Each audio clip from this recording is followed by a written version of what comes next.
Hello everyone, this is Defense Politics Asia, and this is the Frontline changes report for the past 24 hours. And this early warning: if you're pro-Ukrainian, or you're pro-Ukraine, or you're Ukrainian that supports your country, I suggest you don't watch. No, this is going to be one hell of a painful watch for you, and I don't want you to suffer emotional damage. And okay, so before you leave, I give you one good news. So the base over at the KURSK in the Zaporizhia front, Ukrainian forces seems to have retaken the northern part, which previously was incurred by the Russians previously. So according to Ukrainian information, they say that they have retaken this entire northern part. Okay, bye bye. That's all. That's the only good news for today. For you. Okay, bye bye. Everybody say bye bye to the pro-Ukrainian guys. Bye. Okay, now we now that the Ukrainians or the pro-Ukrainian guys or the NAFO people are gone, so now let's talk about the shit that is spread all across like Nutella on bread, all across the Kursk front. At the Kursk front, the Russian forces are capturing a huge amount of grounds back, as you can see across just one view like this. You can see that the Russians have taken massive, massive, massive, massive, massive amount of grounds in the Kursk front, and I will go through one by one, and this is basically what a number of people, including me, have been telling. War is not linear. The tide of war is never linear. It's always very tight. And then suddenly, once the tipping point is crossed, the losing side will suddenly just collapse. And then there will be a exponential change in terms of the progress of the war. You can actually see this similarly in the World War One. In World War Two, it's the same thing. Just like in World War One, it started off as a massive stalemate because of the trench warfare. Eventually, the trench warfare started to crack, and then the Allied forces managed to break through, and then suddenly Germany surrendered. The same thing in World War Two. It also happens in that way. So now we are seeing the similar situation for the Kursk front, as after at least 1 month, of, I would say, stalemate. I did mention stalemate for a long time, and it seems like the information is now coming up in the Glushkovo sector. So Glushkovo is this Glushkovo, and in the Glushkovo sector, according to the latest Russian mapping, the Russian forces have retaken literally almost the entirety of the ground that was incurred by the Ukrainians in their Glushkovo offensive. Russian forces have now surrounded Novi Put from the north, and they have also similarly retaken Obod, as well as retaken Medvedze. And this actually corroborates with the Russian Defense Ministry's report. As I mentioned quite a number of days ago in the situation report, I mentioned that the Russian Defense Ministry reports is a bit weird. They say that the Ukrainians did not manage to break through the border regions at Novi Put, where they reported Ukrainian attacks. And we have for a long time didn't have the mapping to back it. Now we have it. The pro-Russian mapping has now caught up with reality coming from the Russian Defense Ministry's reporting, and now the Ukrainians are now holding out over at Novi Put, as well as in the south of Ostrivske. And so that is the current situation. Everywhere else, the Ukrainian forces has been pushed out, according to the Russian information. Of course, we still do not have corroboration of this, because this is the breaking news from the pro-Russian side. So we will just have to continue to wait. But it looks like this is most likely the case, where the Ukrainians are unable to hold this position. The fact that they did not manage to break further beyond Veseloy is already a sign that the offensive has failed. So this is what it is. So that's all from the Glushkovo sector. On the western flank, you can see the massive collapse of the front line in this area here. So we have to zoom in a bit so that we can kind of get a sense of what the hell is happening. According to the latest information from the pro-Russian side, the Russian forces have actually taken Nizhny Klint.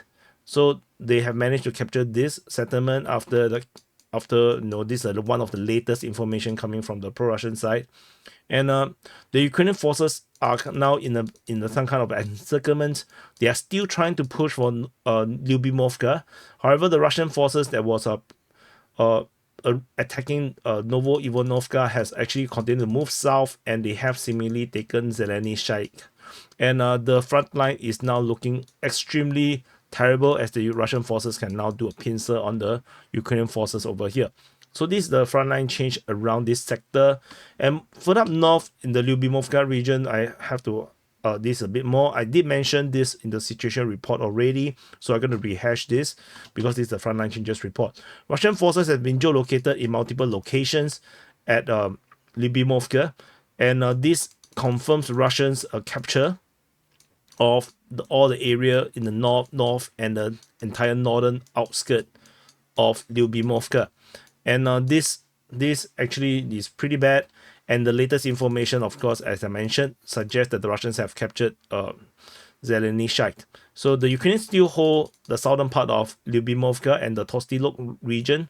But as I mentioned, as I shown you just now, the pincer is coming. So I don't think the Ukrainians is going to hold that position. Further up north into the Kurakhove region, this is Kurakhove.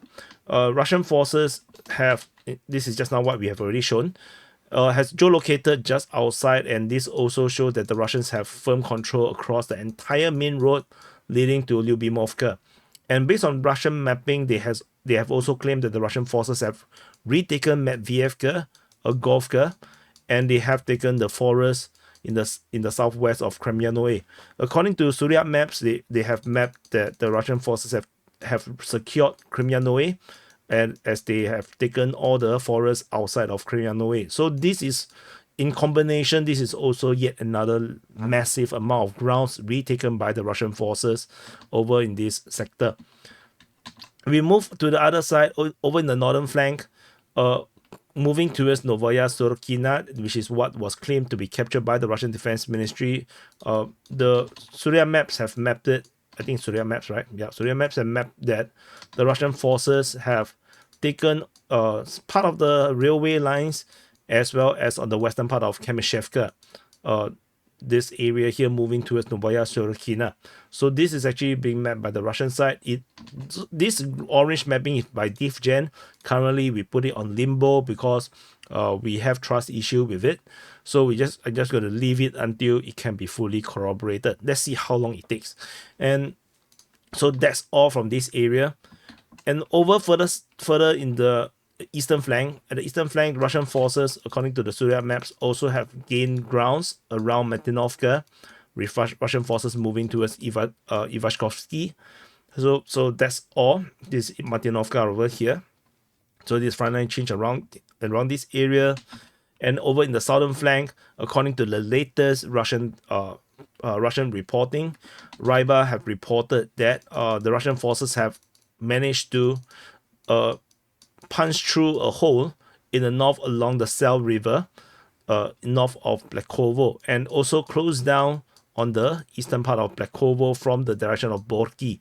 So the Russian forces is now on a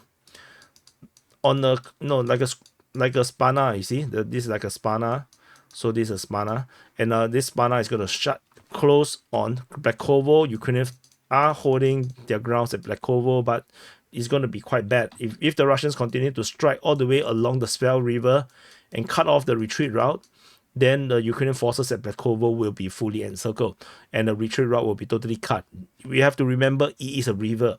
Crossing back to the Ukrainian controlled areas over at Guevo is going to be difficult if there is no proper river crossing.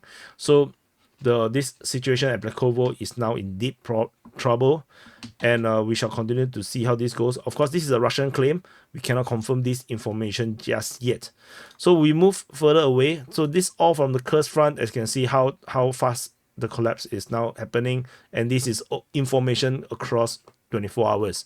So over after this area here, the next frontline change is over at Sinkivka. So this is just a clarification of a front line. because around Sinkivka, Deep State UA have not Deep State UA, Surya maps have mapped this in this way. So yeah, so that's all. There's a possible Russian front line. Further south from this area at Tabaivka, there's a geolocation geolocated by military submarine team. Ukrainian forces is attacking this tree line. And this also means that they do not have control along this tree line because they're attacking it, which means that the Russian forces actually have control of the tree line, leading to frontline changes around this northwestern part of Tabaivka. So that's all from this area.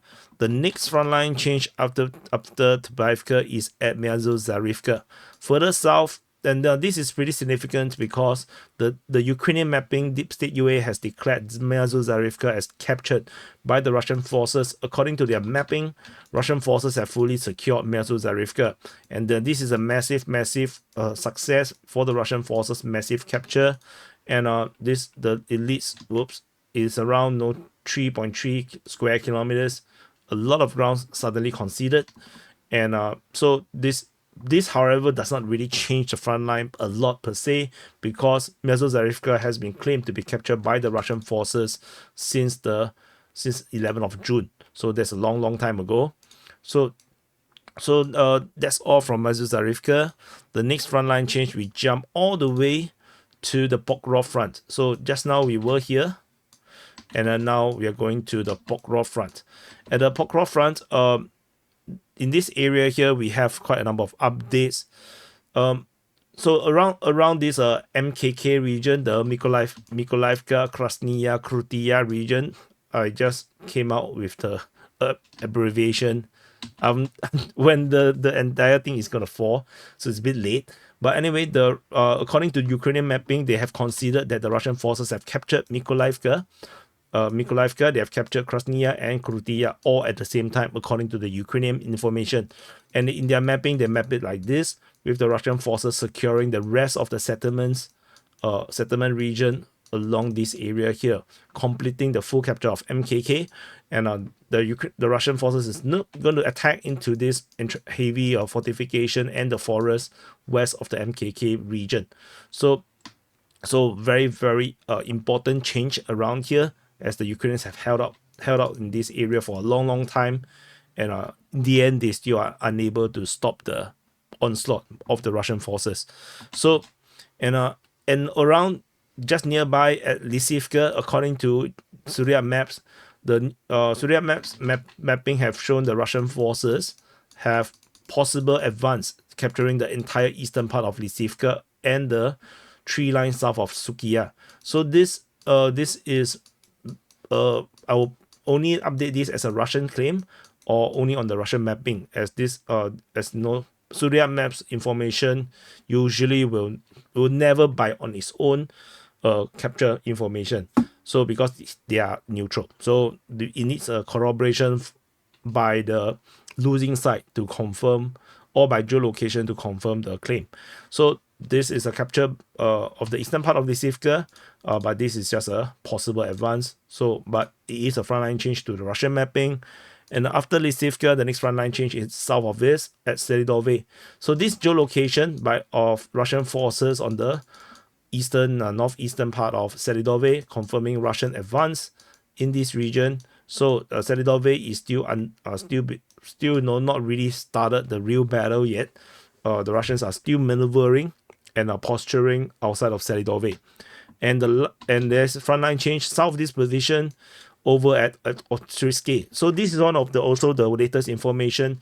Russian forces geolocated in the western part of Ostrivske, and according to various mapping from the Russian side and by Surya maps, we can confirm that the Russian forces have captured Ostrivske. So this is now confirmed capture. This is a capture of Ostrivske. And the southern part of Ostrivske is currently Russian claims. This is not fully corroborated yet. This is mapped by Surya maps and the Russian side, but not yet confirmed yet. We'll wait for corroboration from the Ukrainian mapping or from geolocation to confirm the capture in the south of Ostrivske. But of course, this is a massive capture because after Ostrivske, after this area, as the Russians continue to push down, they will be able to secure this breach, which leads to Kurakhove, which is the HQ of the Ukrainian forces in this region. So this is a massive update and massive progress.